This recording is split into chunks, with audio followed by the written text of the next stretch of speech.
जन्माद्यस्य यतोऽन्वयादितरतश्चार्थेष्वभिज्ञस्वराट् तेने ब्रह्महृदाय आदिकवये मुह्यन्ते यत्सूरयः तेजो वारिमृदा यथा विनिमयो यत्र त्रिसर्गो वृषा धाम्ना स्वेन सदा निरस्तकुहकं सत्यं परं धीमहि आयुर्नश्यति पश्चादां प्रतिदिनं यादिक्षयं यौवनं प्रत्यायान्ति गताः पुनर्न दिवसाः कालो जगद्भक्षणः लक्ष्मीस्तो यजरङ्गभङ्गजपदा विद्युच्चरं जीवितं तस्मान् मां शरणागतं करुणयात् त्वं रक्ष रक्षाधुना अज्ञानतिमिरान्धस्य ज्ञानाञ्जनशलाकया चक्षुः उन्मीलितं येन तस्मै श्रीगुरुवे नमः। आकाशात् पतितं तोयं यथा गच्छति सागरं सर्वदेव नमस्कार सद्गुरुकुमारं प्रति गच्छति। ಪ್ರಾತಸ್ಮರಣೀಯರಾಗಿರುವ 12ನೇ ಶತಮಾನದ ಬಸವಾದಿ ಸರ್ವ ಶಿವಶರಣರನ್ನ ನನ್ನ ಹೃದಯ ಮಧ್ಯದಲ್ಲಿ ಸಂಸ್ಮರಿಸುತ್ತಾ ಈ ನಾಡಿನ ಭಾಗ್ಯ ಜ್ಯೋತಿಯಾಗಿ ಸದಾ ಭಕ್ತರ ಬಾಳನ್ನು ಉದ್ಧರಿಸುತ್ತಿರುವ ಮಹಾತ್ಮ ದುರ್ಗುಂಡೇಶ್ವರರ ಪಾವನ ಸನ್ನಿಧಾನಕ್ಕೆ ಅನಂತಾನಂತ ಭಕ್ತಿಯ ನಮನಗಳನ್ನು ಸಲ್ಲಿಸುತ್ತಾ ಜಗದ್ಗುರು ದುರ್ಗುಂಡೇಶ್ವರ ಸಿದ್ಧ ಸಂಸ್ಥಾನ ಮಠದ ಸಮಸ್ತ ಪೀಠ ಪರಂಪರೆಗೆ ನತಮಸ್ತಕನಾಗಿ ಸಮಾಜದ ಸಂಜೀವಿನಿ ಸಮಾಜೋದ್ಧಾರಕರು ಆಗಿರುವ ಹಾನಗಲ್ಲ ಗುರುಕುಮಾರ ಮಹಾಶಿವಯೋಗಿಗಳವರನ್ನು ನನ್ನ ಹೃದಯ ಮಂದಿರದಲ್ಲಿ ಸಂಸ್ಮರಿಸುತ್ತಾ ನಮ್ಮ ನಿಮ್ಮೆಲ್ಲರ ಮಾರ್ಗದರ್ಶಕರು ಮಾತೃಹೃದಯಗಳು ಸದಾಕಾಲ ಭಕ್ತರ ಹಿತಾಸಕ್ತಿಯನ್ನು ಉಳ್ಳಂಥವರು ಆಗಿರುವ ಶ್ರೀಮನ್ ಮಹಾರಾಜ ನಿರಂಜನ ಜಗದ್ಗುರು ಡಾಕ್ಟರ್ ಪಂಚಮಶಿವಲಿಂಗೇಶ್ವರ ಮಹಾಸ್ವಾಮೀಜಿಯವರ ಕಡದಾವರಗಳಲ್ಲಿ ಅನಂತ ಭಕ್ತಿಯ ನಮನಗಳನ್ನು ಸಲ್ಲಿಸುತ್ತಾ ಅದೇ ತರನಾಗಿ ಪರಮ ಪೂಜ್ಯ ನಿಜಲಿಂಗೇಶ್ವರ ಮಹಾಸ್ವಾಮೀಜಿಯವರ ಕಡದಾವರಗಳಲ್ಲಿ ಅನಂತ ಭಕ್ತಿಯ ನಮನಗಳನ್ನು ಸಲ್ಲಿಸುತ್ತಾ ಶ್ರಾವಣ ಮಾಸದ ಹಾಗೂ ಮಹಾದಾಸೋಹದ ನಿಮಿತ್ತವಾಗಿ ಹಮ್ಮಿಕೊಂಡಿರ್ತಕ್ಕಂಥ ಪುರಾಣ ಪ್ರವಚನದ ಕೇಂದ್ರ ಬಿಂದುವಾಗಿರುವ ಲೋಕಮಾತಾ ಅಖಂಡ ರಾಷ್ಟ್ರ ತಪಸ್ವಿನಿಯಾಗಿರುವ ಕರ್ಮಯೋಗಿನಿಯಾಗಿ ಧಾರ್ಮಿಕ ಕ್ಷೇತ್ರದಲ್ಲಿ ಸಾಕಷ್ಟು ಸೇವೆಯನ್ನು ಸಲ್ಲಿಸಿರ್ತಕ್ಕಂಥ ರಾಣಿ ಅಹಲ್ಯಬಾಯಿ ಹೋಳ್ಕರನ್ನ ನನ್ನ ಹೃದಯ ಮಂದಿರದಲ್ಲಿ ಧ್ಯಾನಿಸುತ್ತಾ ಯಾವತ್ತೂ ಈ ಪ್ರವಚನದ ಕಾರ್ಯಕ್ರಮದ ಆರಂಭದಲ್ಲಿ ತಮ್ಮೆಲ್ಲರಿಗೂ ಸಂಗೀತದ ಸುಧೆಯನ್ನು ಉಣಬಡಿಸಿರ್ತಕ್ಕಂಥ ಸುರೇಶ್ ಚಂದ್ರಗಿ ಕಲಾವಿದರಲ್ಲಿ ಅದೇ ತರನಾಗಿ ತಬಲಾವಾದಕರಾಗಿರುವ ಭರತ್ ವಿಠೇಕರವರಲ್ಲಿ ಬಾಳಮತಾಯಿ ಕಲಾಭಾಗದ ಎಲ್ಲ ಶರಣೆಯರಲ್ಲಿ ಶ್ರೀಮಠದ ಎಲ್ಲ ಸದ್ಭಕ್ತರಲ್ಲಿ ಶರಣೆಯರಲ್ಲಿ ತಂದೆ ತಾಯಂದಿರಲ್ಲಿ ಮುದ್ದು ಮಕ್ಕಳಲ್ಲಿ ತಮ್ಮೆಲ್ಲರಿಗೂ ಕೂಡ ಶರಣಾರ್ಥಿಗಳು.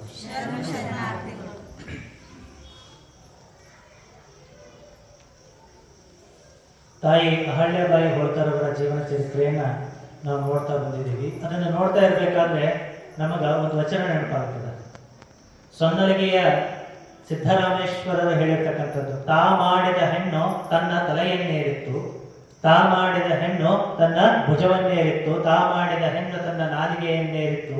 ಇದು ಕಾರಣ ಹೆಣ್ಣು ಹೆಣ್ಣಲ್ಲ, ಹೆಣ್ಣು ರಕ್ಕಸಿಯಲ್ಲ, ಹೆಣ್ಣು ಮಾಯೆಯಲ್ಲ, ಹೆಣ್ಣು ಸಾಕ್ಷಾತ್ ಕಪಿಲ ಸಿದ್ಧ ಮಲ್ಲಿಕಾರ್ಜುನ ಅಂತ ಹೇಳಿ ಸೊನ್ನಲಗಿಯ ಸಿದ್ದರಾಮೇಶ್ವರರು ಹೇಳ್ತಾರೆ.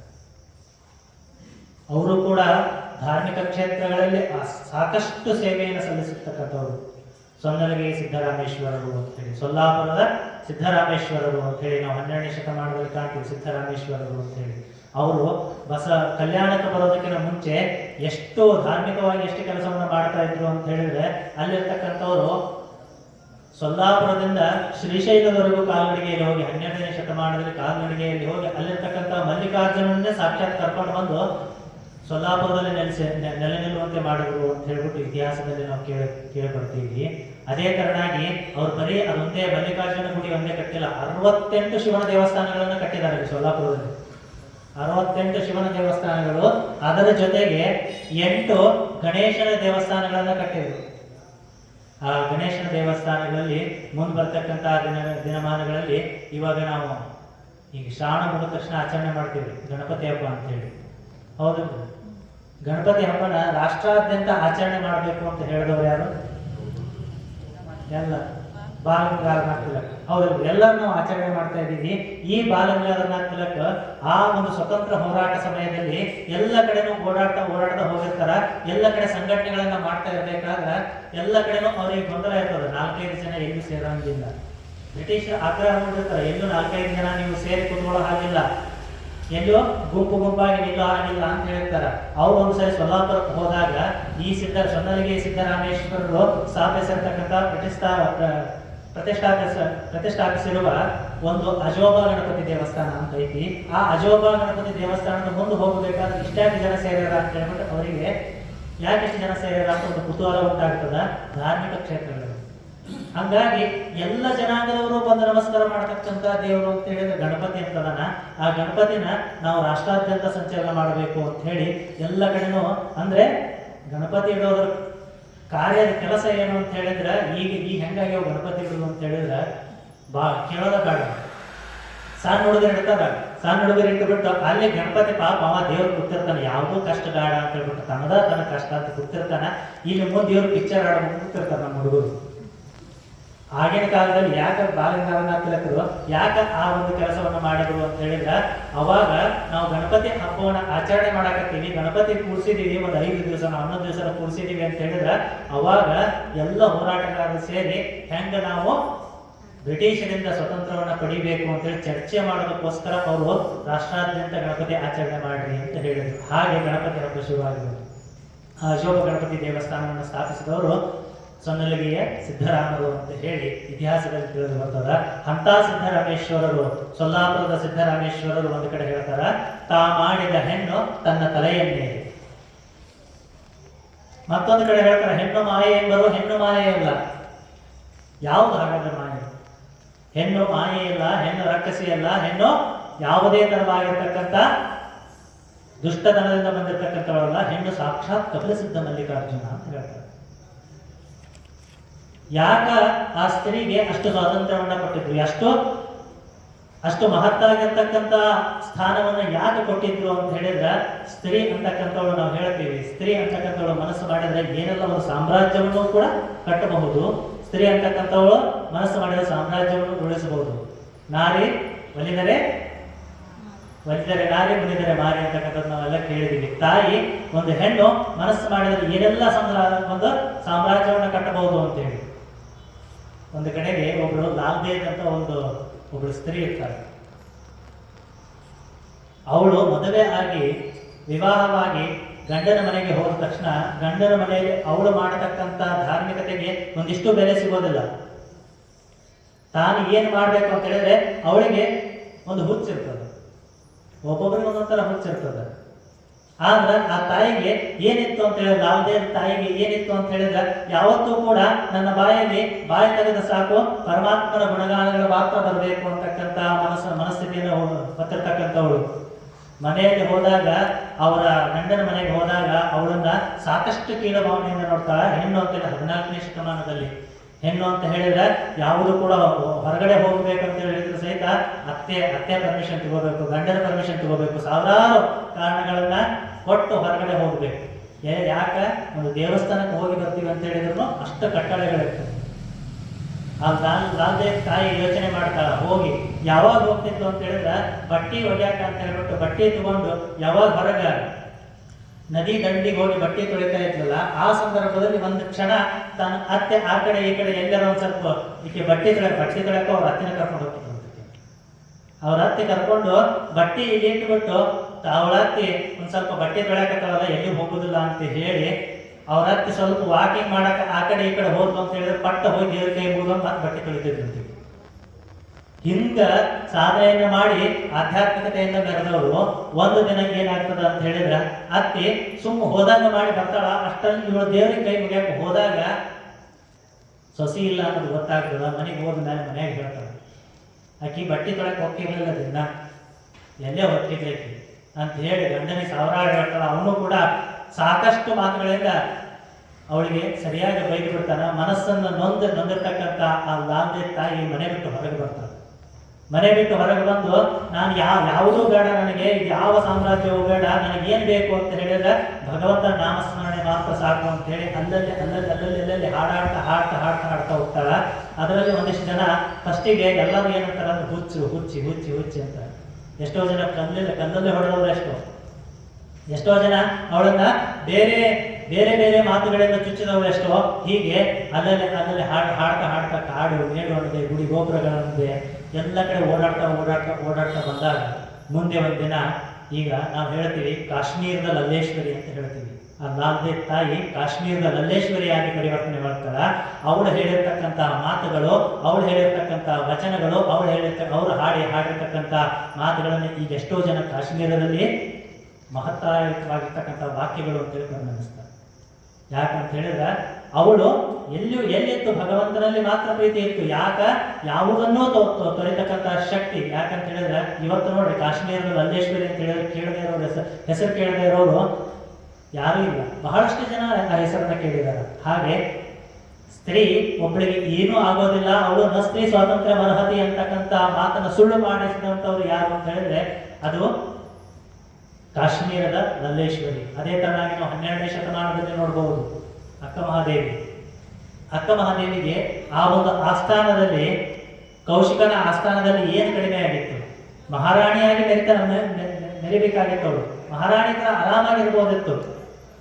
ಆದರೆ ಅದೆಲ್ಲವೂ ಬೇಡ, ಭಗವಂತನ ಸಾಕ್ಷಾತ್ಕಾರ ನನಗಾಗಬೇಕು, ಭಗವಂತನೇ ನನಗೆ ಎಲ್ಲ ಆಗಬೇಕು, ಭಗವಂತನನ್ನು ಬಿಟ್ಟು ನನಗೆ ಯಾರೂ ಇಲ್ಲ ಅಂತಕ್ಕಂಥದ್ದನ್ನು ತೊರೆದು ಆಶ್ರಮ ಒಂದು ಅರಮನೆಯನ್ನು ತೊರೆದು ಬರ್ತಾಳೆ ಅಂತ ಹೇಳಿದ್ರೆ ಎಷ್ಟೋ ಕಷ್ಟಗಳನ್ನು ಪಟ್ಟು ಭಗವಂತನ ಆರಾಧನೆಯಲ್ಲಿ ಕೊನೆಗೆ ತಾವು ಸಾಕ್ಷಾತ್ಕಾರವನ್ನು ಕಂಡು ಭಗವಂತನನ್ನೇ ಸೇರಿ ಈಗ ಭಗವಂತನ ಅಂಶಭೂತರಾಗಿರ್ತಕ್ಕಂಥವ್ರು ಸಾಕಷ್ಟು ಜನ ಇದ್ದಾರೆ.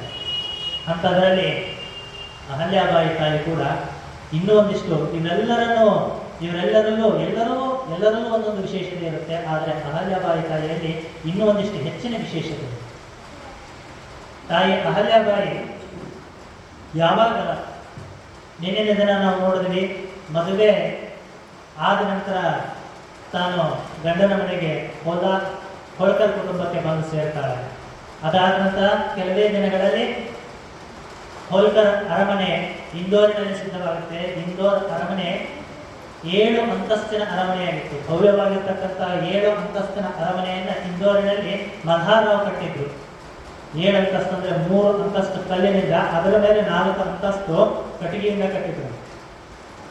ಅಂತ ಭವ್ಯವಾಗಿರ್ತಕ್ಕಂಥ ಅರಮನೆಯಲ್ಲಿ ಪುಟ್ಟ ಗ್ರಾಮದಲ್ಲಿ, ಪುಟ್ಟ ಮನೆಯಲ್ಲಿ, ಪುಟ್ಟ ಗುಡಿಸಲಿನಲ್ಲಿ, ಪುಟ್ಟ ಮನೆಯಲ್ಲಿರ್ತಕ್ಕಂಥ ಆ ಬಾಲಕಿ ಆ ದೊಡ್ಡದಾಗಿರ್ತಕ್ಕಂಥ ಮನೆ ನೋಡಿದ ತಕ್ಷಣ ಬಹಳ ಆಶ್ಚರ್ಯ ಆಗಿರ್ಬೋದು.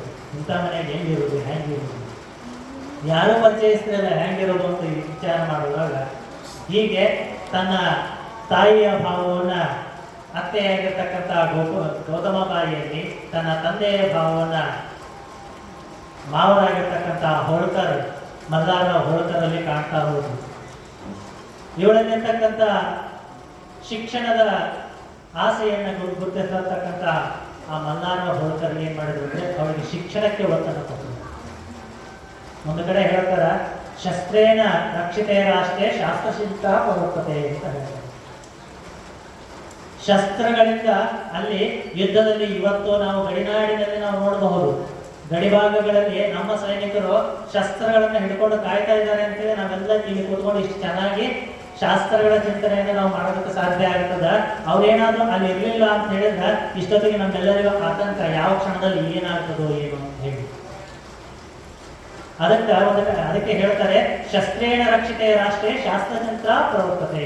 ಶಸ್ತ್ರಗಳಿಂದ ನಾವು ರಾಷ್ಟ್ರವನ್ನು ರಕ್ಷಣೆ ಮಾಡಿದಾಗ ಮಾತ್ರ ಶಾಸ್ತ್ರಗಳಿಂದ ಚಿಂತನೆ ಮಾಡಬೇಕು ಅಂತ. ಆದರೆ ಈ ಅಹಲ್ಯಾಬಾಯಿ ತಾಯಿ ಎರಡನ್ನೂ ಅಧ್ಯಯನ ಮಾಡ್ತಾ ಇದ್ರು. ಒಂದು ಕಡೆಗೆ ಶಸ್ತ್ರಾಭ್ಯಾಸಗಳನ್ನು ಕಲಿತಾ ಇದ್ರು, ಇನ್ನೊಂದು ಕಡೆಗೆ ಶಾಸ್ತ್ರಗಳನ್ನು ಕೂಡ ಕಲಿತಾ ಇದ್ರು. ರಾಮಾಯಣ ಮಹಾಭಾರತದ ಕಥೆಗಳು, ಪಂಚತಂತ್ರದ ಕಥೆಗಳು, ಇವನ್ನೆಲ್ಲವನ್ನ ಒಂದು ಕಡೆ ಕಲಿಯೋದಾದ್ರೆ ಇನ್ನೊಂದು ಕಡೆಗೆ ಶಸ್ತ್ರಗಳು, ಕತ್ತಿ ವರ್ಷೆ ಆಗಿರ್ಬೋದು, ಮತ್ತು ತಾನು ಬಿಲ್ಲನ್ನ ಪ್ರಯೋಗ ಆಗಿರ್ಬೋದು, ಆ ಫಿರಂಗಿಗಳ ಗುಂಡುಗಳನ್ನ ಹಾರಿಸ್ತಕ್ಕಂಥ ಯುದ್ಧವನ್ನ, ಆ ಮದ್ದನ್ನ ತಯಾರು ಮಾಡೋದು, ಇದನ್ನೆಲ್ಲವನ್ನ ತಾಯಿ ಕಲಿತಾ ಇದ್ರು. ಇದೆಲ್ಲವನ್ನ ನೋಡ್ತಾ ಇರ್ಬೇಕಾದ್ರೆ ಒಂದು ಸಾರಿ ಅವರ ಮಾವ ಯುದ್ಧಕ್ಕೆ ಹೋಗಿದ್ದಂತೆ. ಯುದ್ಧದ ಸಂದರ್ಭದಲ್ಲಿ ತನ್ನ ಕತ್ತಿ ಕೈ ಜಾರಿ ಕೆಳಗೆ ಬೀಳ್ತದ. ಅದನ್ನು ನೋಡಿರ್ತಕ್ಕಂಥ ಬಾಜಿರಾವ್ ಪೇಶ್ವಿ ಅವರು ಅಲ್ಲಿಗೆ ಬಂದಾಗ, ಇಂದೋರಿಗೆ ಬಂದಾಗ ಅವಳಿಗೆ ಹೇಳ್ತಾ ಇದ್ದಂತೆ, 50 ಜನ ಸೈನಿಕರ ಮಧ್ಯೆ ಕತ್ತಿ ಹಿಡ್ಕೊಂಡಿರ್ತಕ್ಕಂಥ 50 ಜನ ಸೈನಿಕರ ಮಧ್ಯದಲ್ಲಿ ನಿನ್ನ ಮಾವ ಮಲ್ಹಾರ್ರಾವ್ ಒಬ್ಬನೇ ಕತ್ತಿಯನ್ನ ಹಿಡಿದೆ ಆ 50 ಜನರ ಸೈನಿಕರನ್ನ ಸದೆ ಬಡದ ಅಂತ ಹೇಳಿದ್ರು. ಅವಳಿಗೆ ಯೋಚನೆ ಆಗ್ತಿತ್ತು, ಈಗೂ ಯುದ್ಧವನ್ನು ಮಾಡಬಹುದಾ ಅಂದ್ರೆ ಅಷ್ಟರ ಮಟ್ಟಿಗೆ ಯುದ್ಧದಲ್ಲಿ ನಿಪುಣನಾಗಿದ್ದ ಮಲ್ಹಾರ್ರಾವ್. ಅಂತ ಮಲ್ಹಾರ್ರಾವ್ನೇ ಸ್ವತಃ ಶಿಕ್ಷಕನಾಗಿ ಅವಳಿಗೆ ಎಲ್ಲವನ್ನ ಕಲಿಸೋದಕ್ಕೆ ಶುರು ಮಾಡ್ತಾರೆ. ಎಲ್ಲವನ್ನ ಕಲಿತಿರ್ತಕ್ಕಂಥ ತಾಯಿ ಮುಂದೆ ಅವಳು ಕೂಡ ಋತುಮತಿ ಆಗ್ತಾಳೆ. ಹೇಗೆ ವಸಂತ ಮಾಸದಲ್ಲಿ ಎಲ್ಲವೂ ಕೂಡ ಗಿಡ ಮರಗಳ ಪಲ್ಲವಗಳು ಹೇಗೆ ಚಿಗುರ್ತವಲ್ಲ, ಹಾಗೆ ಅವಳ ದೇಹದಲ್ಲಿ, ಅವಳ ಮನಸ್ಸಿನಲ್ಲಿ ಎಲ್ಲ ಆಕಾಂಕ್ಷೆಗಳು ಉದಯವಾಗ್ತದೆ. ಇದಾದ ನಂತರ ಮುಂದೆ 4-6 ವರ್ಷಗಳಾಗಿದೆ, ಮದುವೆ ಆಗಿ ತನ್ನ ಗಂಡನ ಸುಳಿವು ಕಾಣ್ತಾ ಇಲ್ಲ ಅಂತಕ್ಕಂಥದ್ದು. ಯಾವತ್ತು ಕೇಳೋದು, ಇವತ್ತು ಕೇಳೋಣ, ನಾಳೆ ಕೇಳೋಣ ಅಂತ ಹೇಳ್ಬಿಟ್ಟು ತಾಯಿಯನ್ನ ಕೇಳಿದ ಅತ್ತೆ ಆಗಿರ್ತಕ್ಕಂಥ ಗೌತಮ ಬಾಯಿ ಒಂದು ದಿನ ಕೇಳಿಲ್ಲ. ಒಂದು ದಿನ ಗಂಡನೇ ಬರ್ತಾನೆ, ಖಂಡೇರಾಯ ಬರೋದನ್ನ ಗಮನಿಸಿರ್ತಕ್ಕಂಥವಳು ಮನಸ್ಸಿನಲ್ಲಿ ಒಂಥರ ಆನಂದ. ಗಂಡ ಇಷ್ಟು ವರ್ಷ ಅರಮನೆಗೆ ಬರ್ತಿರೋನು ಇವತ್ತರ ಅರಮನೆಗೆ ಬಂದಿದ್ದಾನೆ ಅಂತ ಹೇಳ್ಬಿಟ್ಟು ಅವನನ್ನ ಮಾತಾಡಿಸ್ಬೇಕು ಅಂತ ಹೋಗ್ತಾಳ. ಅವನು ಹೋಗಿ ಒಳಗೆ ಮಲ್ಕೊಂಡು ಬಿಡ್ತಾನೆ. ಸುಸ್ತಾಗಿ ಬಂದಿರಬೇಕು, ಅದಕ್ಕೆ ಮಲ್ಕೊಂಡಿದ್ದಾರೆ.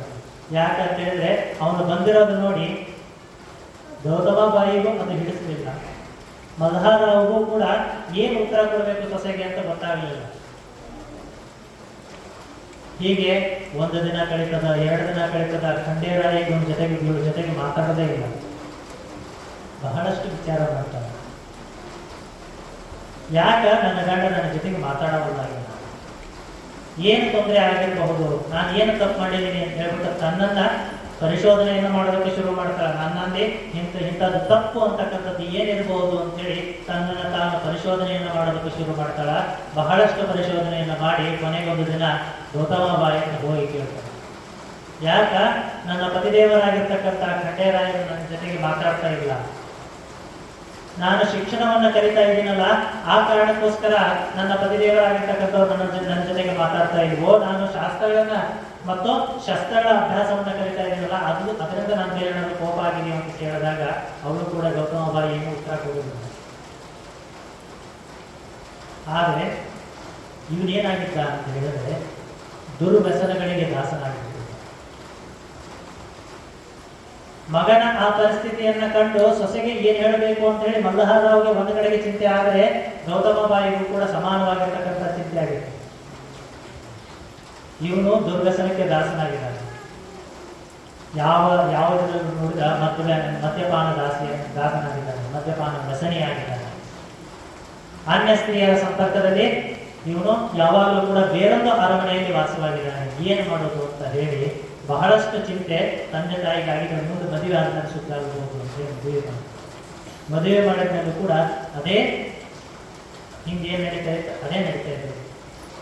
ಹೇಗೆ ಇವನನ್ನು ತಿದ್ದೋದು ಅಂತೇಳಿ ಮಲ್ಹಾರ್ರಾವ್ಗೆ ನನ್ನ ಹತ್ರ ಸಾಕಷ್ಟು ಜನ ಯೋಧರು ಬಂದು ಯುದ್ಧ ಕಲೆಗಳನ್ನು ಕಲಿತುಕೊಂಡು ಹೋಗ್ತಾರ, ಆದ್ರೆ ನನ್ನ ಮಗನಿಗೆ ನಾನು ಸ್ವತಃ ಪಾಠ ಮಾಡೋಕ್ಕಾಗಲಿಲ್ಲ ಅಂತೇಳಿ ಬಹಳಷ್ಟು ಚಿಂತೆಯಲ್ಲಿ ಮಲ್ಹಾರ್ರಾವ್ ಇದ್ದ.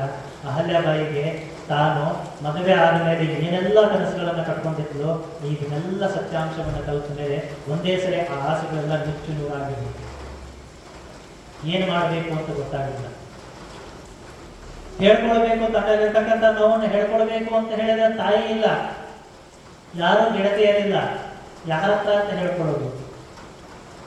ಅದರಲ್ಲೇ ಮಲ್ಹಾರ್ರಾವ್ನ ಪತ್ನಿಯರಾಗಿರ್ತಕ್ಕಂಥವರಲ್ಲಿ ಹರಕೂಬಾಯಿ ಅಂತ ಹೇಳಿ ಇನ್ನೊಬ್ಬಳಿದ್ಲು. ಅವಳು ಆ ಆಸ್ಥಾನದ ಎಲ್ಲ ಲೆಕ್ಕಪತ್ರಗಳ ಜವಾಬ್ದಾರಿಗಳನ್ನು ನೋಡ್ತಾ ಇದ್ಳು. ಅವಳ ಹತ್ರ ಹೋಗಿ ತನ್ನಲ್ಲಿರ್ತಕ್ಕಂಥ ನೋವನ್ನ ಸ್ವಲ್ಪ ಮಟ್ಟಿಗೆ ಹೇಳ್ಕೊಳ್ತಾಳೆ. ಇದನ್ನ ಅರ್ಥಕೊಂಡಿರ್ತಕ್ಕಂಥವಳು ಇವಳ ಮನಸ್ಸು ಹೀಗೆ ಹೋದ್ರೆ ಇವಳು ಡಿಪ್ರೆಷನ್ಗೆ ಒಳಗಾಗ್ತಾಳ, ಇವಳು ಮತ್ತೆ ಖಿನ್ನತೆಗೆ ಒಳಗಾಗಿ ಇವಳ ಭಾವನೆ ಏನಾಗ್ತದೆ ಅಂತ ಹೇಳಿದ್ರೆ, ನಾನೊಂದು ಹೆಣ್ಣು, ನಾನು ಅಸಹಾಯಕರು ಅಂತ ಹೇಳತಕ್ಕಂಥ ಭಾವನೆ ಇವಳಲ್ಲಿ ತುಂಬಿಕೊಳ್ತು ಅಂತ ಹೇಳಿದ್ರೆ ಇವಳು ರೋಗ ರುಜಿನಗಳಿಗೆ ಈಡಾಗ್ತಾಳ, ಮುಂದೆ ಬಹಳ ಕಷ್ಟ ಆಗ್ತದೆ. ಹೀಗಾಗಬಾರ್ದು ಅಂತ ಹೇಳಿ ಅವಳನ್ನ ಲೆಕ್ಕಪತ್ರಗಳ ವಿಚಾರಣೆಗೆ ಕರ್ಕೊಂಡು ಹೋಗ್ತಾಳ ತನ್ನೊಟ್ಟಿಗೆ. ಇಷ್ಟು ಆದಾಯ ಬರ್ತದ, ಇಷ್ಟ ಆದಾಯದಲ್ಲಿ ಇದನ್ನು ಹೀಗೆ ಉಪಯೋಗಿಸಬೇಕು ಅಂತ ಎಲ್ಲವನ್ನ ಹರಕೋಬಾಯಿ ಅವಳಿಗೆ ಹೇಳೋದಕ್ಕೆ ಶುರು ಮಾಡ್ತಾರೆ. ರಾಜರ ಲಕ್ಷಣವೇ ಅದು.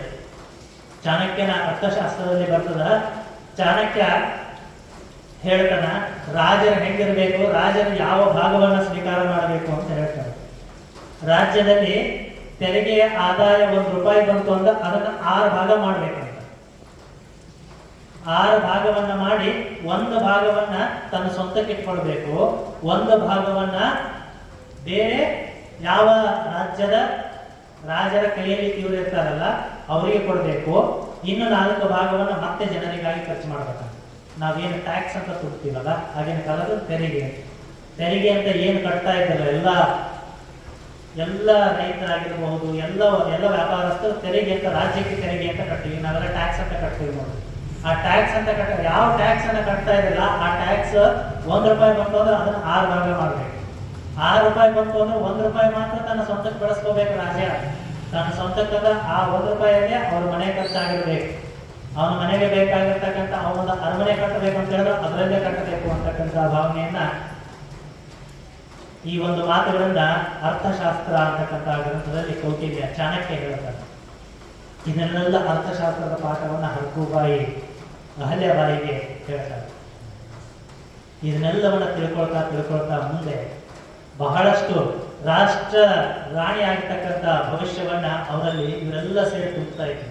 ಅಹಲ್ಯಬಾಯಿಯಲ್ಲಿ ಇವರೆಲ್ಲ ಸೇರಿ ತುಂಬುತ್ತಾ ಇದ್ರು. ಮಲ್ಹಾರ ಒಂದು ಕಡೆಗೆ ಯುದ್ಧಕಲೆಗಳನ್ನ ಕಲಿಸ್ತಾ ಇದ್ರು, ಒಂದು ಕಡೆಗೆ ಯುದ್ಧಗಳನ್ನ ಯಾವ ರೀತಿ ಮಾಡಬೇಕು, ಯಾವ ತರದ ಪ್ರದೇಶಗಳನ್ನ ಆಯ್ಕೆ ಮಾಡ್ಕೋಬೇಕು, ನಾವು ಉಳ್ಕೋಬೇಕಾದ್ರೆ ಇದಕ್ಕೋಸ್ಕರ ಸುಮಾರು ದೂರಗಳಗಟ್ಟಲೆ 100 ದಿನಗಳಗಟ್ಟಲೆ ನಾವು ಹೋಗ್ತಾ ಇರಬೇಕಾಗತ್ತೆ. ಆ ಸಂದರ್ಭದಲ್ಲಿ ನಾವು ಆಹಾರವನ್ನ ಯಾವ ರೀತಿ ಸಂರಕ್ಷಣೆಯನ್ನ ಮಾಡಬೇಕು, ಬಹಳಷ್ಟು ದಿನ ಬರ್ತಕ್ಕಂಥ ಆಹಾರಗಳನ್ನ ಅಡುಗೆಗಳನ್ನ ಯಾವ ರೀತಿ ಸಿದ್ಧತೆ ಮಾಡ್ಕೊಳ್ಬೇಕು, ಮತ್ತೆ ಯುದ್ಧಕ್ಕೆ ಹೋಗಬೇಕಾದ್ರೆ ಯಾವ ಸಮಯದಲ್ಲಿ ನಾವು ಉಳ್ಕೊಳ್ಳೋದಕ್ಕೆ ಸಿದ್ಧತೆ ಮಾಡ್ಕೊಂಡಿವಿ ಅಂತ ಹೇಳಿದ್ರೆ ನಮಗೆ ಉಳ್ಕೊಳ್ಳೋದಕ್ಕೆ ಸುಸಜ್ಜಿತವಾಗಿರ್ತಕ್ಕಂಥ ಜಾಗ ಸಿಗುತ್ತದೆ. ಕಾಡಲ್ಲಿ ಮಾಡಬೇಕು, ಊರುಗಳಲ್ಲಿ ಗ್ರಾಮಗಳಲ್ಲಿ ಮಾಡಬೇಕು, ಹೊರಗಿನ ಭಾಗದಲ್ಲಿ ಮಾಡಬೇಕು ಅಂತಕ್ಕಂಥ ಈ ಒಂದು ಭವ್ಯವಾಗಿರ್ತಕ್ಕಂಥ ಜ್ಞಾನವನ್ನ ಗೌತಮಬಾಯಿ ಅಹಲ್ಯಬಾಯಿಗೆ ಹೇಳಿಕೊಡ್ತಾರೆ. ಇದರೆಲ್ಲರೊಟ್ಟಿಗೆ ಆ ಒಂದು ರಾಜ್ಯದ ಆರ್ಥಿಕತೆಯನ್ನ ಹರಕೂಬಾಯಿ ಹೇಳಿಕೊಡ್ತಾ ಇದ್ರು. ಇದರೆಲ್ಲರ ಒಟ್ಟಿಗೆ ಅಲ್ಲಿ ರೂಪುಗೊಳ್ತಾ ಇತ್ತು ಒಂದು ಆ ಮಾಳ್ವ ದೇಶದ ರಾಣಿಯ ಪಟ್ಟ ಅಲ್ಲಿ ರೂಪುಗೊಳ್ತಾ ಇತ್ತು, ನಿಧಾನ ರೂಪುಗೊಳ್ತಾ ಇತ್ತು. ಇದರೊಟ್ಟಿಗೆ ಮಲ್ಹಾರ ಬೇರೆ ಬೇರೆ ಬೇರೆ ಕಡೆಗೆ ಯುದ್ಧಕ್ಕೆ ಹೋಗ್ತಾ ಇದ್ದ. ಅವನು ಆಗಲೇ ಹೇಳಿದೆ 45 ವರ್ಷಗಳ ಕಾಲ ಅವನು ಯೋಧನಾಗಿದ್ದ. ಅದರಲ್ಲಿ 40 ವರ್ಷಗಳ ಕಾಲ ಯುದ್ಧ ಭೂಮಿಯಲ್ಲೇ ಸಾಕಷ್ಟು ಕಾಲವನ್ನು ಕಳೆದಿದ್ದ ಅಂತ ಹೇಳಿ ಆ ಯುದ್ಧ ಅವನು ಯಾವಾಗಲೂ ಕೂಡ ಯುದ್ಧದಲ್ಲೇ ಇರ್ತಾ ಇದ್ದ. ಆ ಯುದ್ಧದಲ್ಲಿ ಇರಬೇಕಾದ್ರೆ ಇಲ್ಲಿ ರಾಜ್ಯದಲ್ಲಿ ಏನು ನಡೀತಾ ಇದೆ, ಪೇಶ್ವೆಯವರಿಗೆ ಎಷ್ಟು ಭಾಗದ ತೆರಿಗೆಯನ್ನು ನಾವು ಪೇಶ್ವೆಯವರಿಗೆ ಕಳಿಸ್ಬೇಕು, ಪುಣೆಯ ಪೇಶ್ವೆಯವರಿಗೆ, ಬಾಜಿರಾವ್ ಪೇಶ್ವೆಯವರಿಗೆ ಎಷ್ಟು ಕಳಿಸ್ಬೇಕು, ಇದೆಲ್ಲದರ ಬಗ್ಗೆ ಲಕ್ಷ್ಯವನ್ನು ವಹಿಸುವಂತ ಹೇಳ್ಬಿಟ್ಟು ಸದಾಕಾಲ ಪತ್ರ ಬರೆದು ತನ್ನ ಸೊಸೆಗೆ ತಿಳಿಸ್ತಾ ಇದ್ದ. ಹೀಗೆ ಒಂದು ದಿನ ತನ್ನ ಮಾವ ಬಂದಿದ್ದ. ಮಾವ ಬಂದಿರತಕ್ಕಂತಹ ಸಂದರ್ಭದಲ್ಲಿ ಬಾಜಿರಾವ್ ಪೇಶ್ವೆ ಅವರು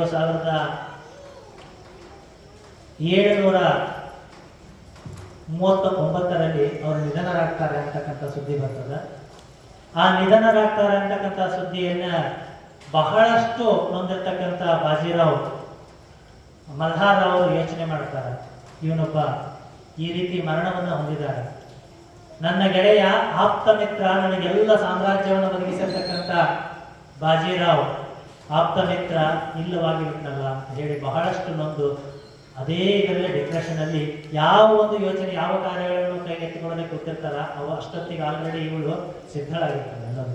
ಅವಾಗ ಹೇಳ್ತಾರೆ, ನೀವೆಲ್ಲ ಹಿಂಗೆ ಕುತ್ಕೊಳ್ಬಾರ್ದು, ಮಿತ್ರ ಹೋದ್ರೆ ಏನಾಯ್ತು, ಪೇಶ್ವೆ ಸಾಮ್ರಾಜ್ಯ ಇದೆ, ಮರಾಠದ ಸಾಮ್ರಾಜ್ಯ ಇದೆ, ಮರಾಠದ ಸಾಮ್ರಾಜ್ಯ ನೀವು ಕೈ ಕಟ್ಟಿಕೊಳ್ತೀರಿ ಅಂತ ಹೇಳಿದ್ರೆ ಮರಾಠದ ಸಾಮ್ರಾಜ್ಯದ ಮೇಲೆ ಬೇರೆಯವರೆಲ್ಲ ಆಕ್ರಮಣ ಆಗ್ತದ, ಆಕ್ರಮಣ ಆಯ್ತು ಅಂತ ಹೇಳಿದ್ರೆ ನೀವೆಲ್ಲ ನಾವೆಲ್ಲ ಮರಾಠ ಅಂತ ಹೇಳ್ಕೊಳ್ಳೋದು ಉಳಿಯೋದಿಲ್ಲ, ಹಿಂದೂ ಸಾಮ್ರಾಜ್ಯ ಮತ್ತೆ ಬಿದ್ದು ಹೋಗ್ತದ, ಆದ್ರಿಂದ ನೀವು ಮತ್ತೆ ಮೇಲೆ ಹೇಳ್ರಿ ಅಂತ ಹೇಳಿ ಮಾಮೂಲಿಗೆ ಎಚ್ಚರಿಕೆ ಕೊಡ್ತಾರೆ. ಆಯ್ತು ಅಂತ ಮಲ್ಹಾರ್ ರಾವ್ ಒಂದು ದಿವಸ ಗೆಳೆಯ ಹೋಗಿದಾನ, ಗೆಳೆಯನಿಗೋಸ್ಕರ ಒಂದಿಷ್ಟು ಏನಾದರೂ ಮಾಡಬೇಕು ಅಂತ ಹೇಳಿ ಗೆಳೆಯನಿಗೋಸ್ಕರ, ಗೆಳೆಯನ ಮರಣದ ವಿಷಾದಕ್ಕೋಸ್ಕರ ಎಲ್ಲರಿಗೂ ಸಹಿತ ಒಂದಿಷ್ಟು ದಾನಗಳನ್ನು ಮಾಡಬೇಕು. ಗೆಳೆಯನಿಗೆ ಉತ್ತರೋತ್ತರ ಗತಿ ಸಿಗಲಿ, ಬಾಜಿರಾವ್ ಪೇಶ್ವೆ ಅವರ ಉತ್ತರೋತ್ತರ ಗತಿ ಸಿಗಲಿ ಅಂತ ಹೇಳಿ, ಆ ಬಾಜಿರಾವ್ ಪೇಶ್ವೆ ಅವರಿಗೆ ಉತ್ತರೋತ್ತರ ಗತಿ ಸಿಗಲಿ ಅಂತ ಹೇಳಿ ಏನು ಯೋಚನೆ ಮಾಡ್ತಾ ಇದ್ರ ಅಂತ ಹೇಳಿದ್ರೆ ಒಂದಿಷ್ಟು ದಾನ ಧರ್ಮಗಳನ್ನು ಮಾಡಬೇಕು. ವಸ್ತ್ರಾದಿ ದಾನಗಳನ್ನು ಮಾಡಬೇಕು ಅಂತ ವಸ್ತ್ರಾದಿ ದಾನ, ವಸ್ತ್ರಗಳನ್ನು ತರಿಸಿ ಎಲ್ರಿಗೂ ದಾನ ಕೊಡ್ತಾನೆ. ದಾನ ಕೊಟ್ಟ ಇನ್ನು ಮರುದಿವಸ ಮಧ್ಯಾಹ್ನದ ವೇಳೆಗೆ ಅವನು ದೇಶ ಯುದ್ಧಕ್ಕೆ ಹೋಗಬೇಕು, ಬೇರೆ ಬೇರೆ ರಾಜ್ಯಕ್ಕೆ ಯುದ್ಧಕ್ಕೆ ಮತ್ತೆ ಯುದ್ಧ ಭೂಮಿಗೆ ಹೋಗಬೇಕು. ಅವಾಗ ಬೆಳಗಿನ ಜಾವ ಅವನು ಸೊಸೆ ಹೋಗ್ಬಿಟ್ಟು ಒಂದು ನೋಟಿಸ್ ಕೊಟ್ಲು. ನೋಟಿಸ್ ಕೊಟ್ಲು ಏನಂತ ಅಂತ ಹೇಳಿದ್ರೆ, ನೀವು ಖಜಾನೆ ರೊಕ್ಕನ್ನ ಅಂದ್ರೆ ರಾಜ್ಯದ ಖಜಾನೆಯಲ್ಲಿರ್ತಕ್ಕಂಥ ನಾಣ್ಯಗಳನ್ನ, ರಾಜ್ಯದ ಖಜಾನೆಯಲ್ಲಿರ್ತಕ್ಕಂಥ ಸಂಪತ್ತನ್ನ ನಿಮ್ಮ ಸ್ವಂತಕ್ಕೆ ಬಳಸ್ಕೊಂಡಿದ್ದೀರಿ, ಆ ಥರ ಬಳಸ್ಕೊಳ್ಳೋದು ನಿಮ್ಮ ತಪ್ಪು ಅಂತ ಹೇಳ್ಬಿಟ್ಟು ಒಂದು ಲೆಟರ್ ಕೊಟ್ಟರು, ಪತ್ರ ಕೊಟ್ಟರು. ಮಲ್ಹಾರ್ ಅವಾಗ ಆಶ್ಚರ್ಯ ಆಯಿತು. ಮಾಡಿದ ದೇಶ ಈ ಇಂದೋರ್ ಗ್ರಾಮ ನಾನು ಕಟ್ಟಿರೋದು. ಇಷ್ಟೆಲ್ಲ ಅರಮನೆ, ಭವ್ಯವಾಗಿರ್ತಕ್ಕಂಥ ಅರಮನೆಯನ್ನು ಕಟ್ಟಿರ್ತಕ್ಕಂಥ ಮಲ್ಹಾರ್ ರಾವ್ ಅಲ್ಲಿ ಎಲ್ಲ ಸವಲತ್ತುಗಳನ್ನು ಮಾಡಿದ್ದ. ಬಂಗಾರವನ್ನು ಮಾಡಲಿಕ್ಕೆ ಅನುಕೂಲವಾಗೋದಕ್ಕೆ ಬಂಗಾರವನ್ನು ಅಕ್ಕಸಾಲಿಗರನ್ನ ಕರೆಸೋದು, ಅದೇ ತರನಾಗಿ ಕಟ್ಟಿಗೆಯ ಶಿಲಾಕಾರರನ್ನ ಎಲ್ಲರನ್ನ ಕರೆಸಿ ಅಲ್ಲೊಂದು ದೊಡ್ಡ ವ್ಯಾಪಾರ ಕೇಂದ್ರವನ್ನಾಗಿ ಮಾಡಿದ್ದ. ಇವತ್ತು ಕೂಡ ಅದೊಂದು ದೊಡ್ಡ ವ್ಯಾಪಾರ ಕೇಂದ್ರವಾಗಿದೆ. ಹೀಗೆ ಎಲ್ಲದರಲ್ಲೂ ಮಾಡಿರ್ತಕ್ಕಂಥವನು ನನಗೆ ಸೊಸೆ ಹೇಳಿಲ್ಲ ಅಂತ ಹೇಳ್ಬಿಟ್ಟು ಅದು ಹೆಂಗೆ ಅಂತ ಕೇಳಿದ. ಇಲ್ಲ, ನಾವು ರಾಜರದ ಒಂದು ನಿಯಮ ಏನಿದೆ ಅಂತ ಹೇಳಿದ್ರೆ, ನೀವು ಮಾಡಿರ್ತಕ್ಕಂಥದ್ದು ನಿಮ್ಮ ಮಿತ್ರನ ಹೆಸರಿನಲ್ಲಿ ದಾನ, ಹಾಗಾಗಿ ಆ ದಾನ ನಿಮ್ಮ ಸ್ವಂತ ರೊಕ್ಕದಿಂದ ಖರ್ಚಾಗಬೇಕೇ ಹೊರತು ರಾಜ್ಯದ ಸಂಪತ್ತಿನಿಂದ ಖರ್ಚಾಗಬಾರ್ದು ಅಂತ ಹೇಳ್ಬಿಟ್ಟು ಜ್ಞಾನವನ್ನು ಕೊಟ್ಟರು. ಅವ್ರು ಮಲ್ಹಾರ್ ಅವ್ರಿಗೆ ಆಶ್ಚರ್ಯ ಆಯಿತು. ಇಂಥ ಸೊಸೆಯನ್ನು ಪಡೆದಿದ್ದು ನಾನು ಬಹಳ ಧನ್ಯ ಅಂತ ಹೇಳಿ ಬಹಳಷ್ಟು ಖುಷಿಯಿಂದ ಅವಳು ಕೊಟ್ಟಿರ್ತಕ್ಕಂಥ ಸಲಹೆಯನ್ನು ತೆಗೆದುಕೊಂಡು ತನ್ನ ಕೋಶದಲ್ಲಿರ್ತಕ್ಕಂಥ ಒಂದಿಷ್ಟು ಸಂಪತ್ತನ್ನು ತೆಗೆದು ರಾಜ್ಯದ ಕೋಶಕ್ಕೆ ಸೇರಿಸ್ತಾನೆ. ಎಷ್ಟು ಖರ್ಚಾಗಿತ್ತಲ್ಲ ಅಷ್ಟೆಲ್ಲವನ್ನು ಸ್ವಖರ್ಚಿನಿಂದ ಅದನ್ನೇ ಮುಂದೆ ಅವಳೆಲ್ಲ ನಾವು ಹೇಳೋದಲ್ಲ 16 ಕೋಟಿಯಷ್ಟು ಖರ್ಚು ಮಾಡಿದ್ರು ಅಂತ ಹೇಳಿದ್ರೆ, 16 ಕೋಟಿಯಷ್ಟು ಅವಳು ರಾಜ್ಯದ ಖಜಾನೆಯಿಂದ ತಂದಿದ್ದಲ್ಲ, ಅವಳು ಸ್ವಂತ ರೊಕ್ಕದಿಂದ 16 ಕೋಟಿಯಷ್ಟು ಎಲ್ಲ ದೇವಸ್ಥಾನಗಳ ಅಭಿವೃದ್ಧಿಗಾಗಿ ಖರ್ಚು ಮಾಡಿದ್ರಂತೆ. ಅಂತ ಸ್ತ್ರೀಯ ಶಕ್ತಿ ಹೇಗಿರ್ತದೆ ಅಂತ ಹೇಳಿ ಒಂದು ಸಂಗೀತವನ್ನು ಕೇಳಿ ಮತ್ತೆ ಬರೋಣ.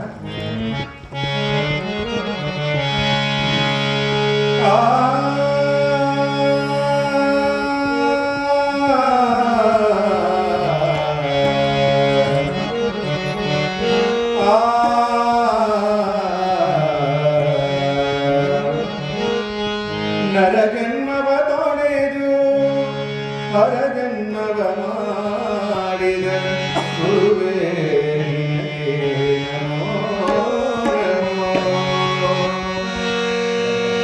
ನರಜನ್ಮವ ತೊಳೆದು ಹರಜನ್ಮವ ಮಾಡಿದ, ನರಜನ್ಮವ ತೊಳೆದು ಹರಜನ್ಮವ ಮಾಡಿದ ಗುರುವೇ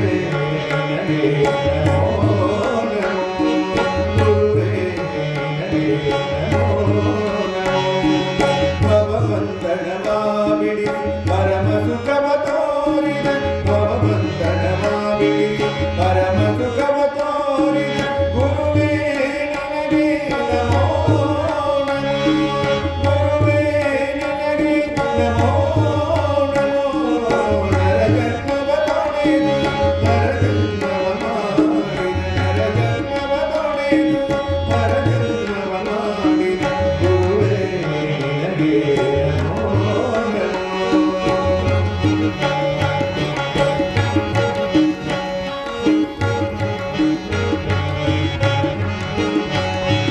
ಭವಿಯೆಂಬುದ ತೊರೆದು ಭಕ್ತಿಯಂತೆನಿಸಿದ,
ಜೈಕಾರ ಹಾಕ್ತೀವಿ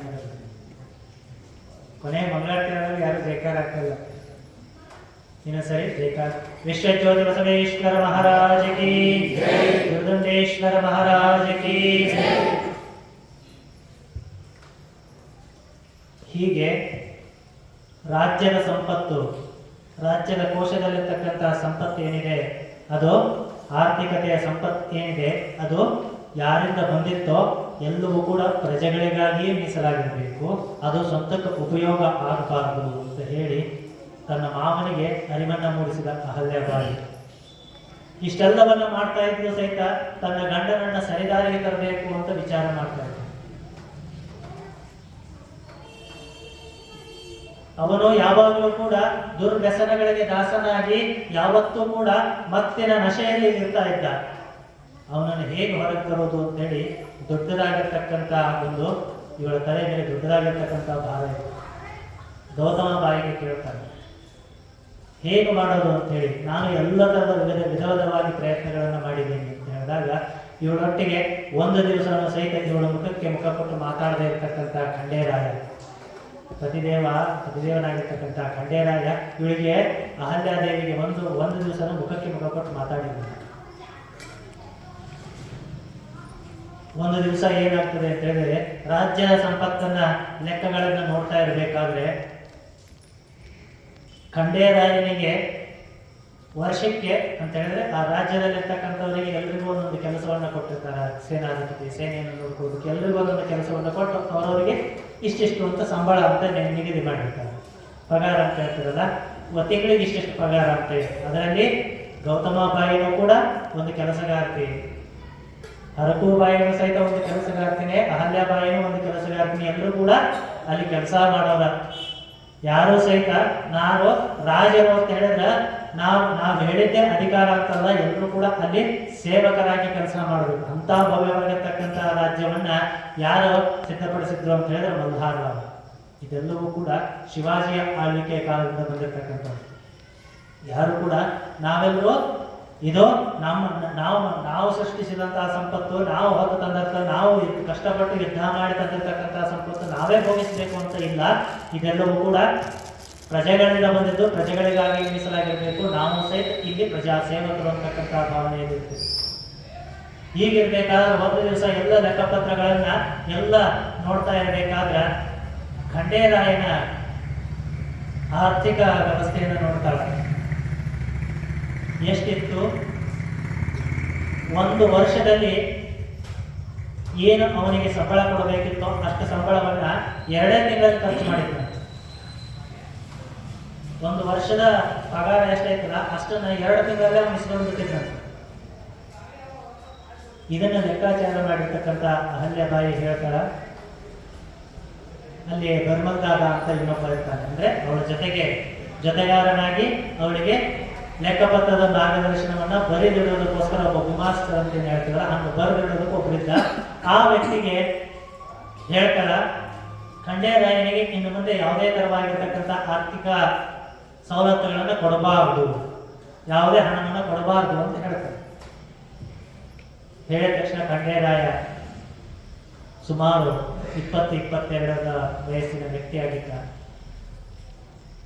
ಬಂದು ಕೇಳ್ತಾನೆ, ಕೊಡೋದಕ್ಕೆ ಆಗೋದಿಲ್ಲ ಅಂತ ಹೇಳ್ತಾನ.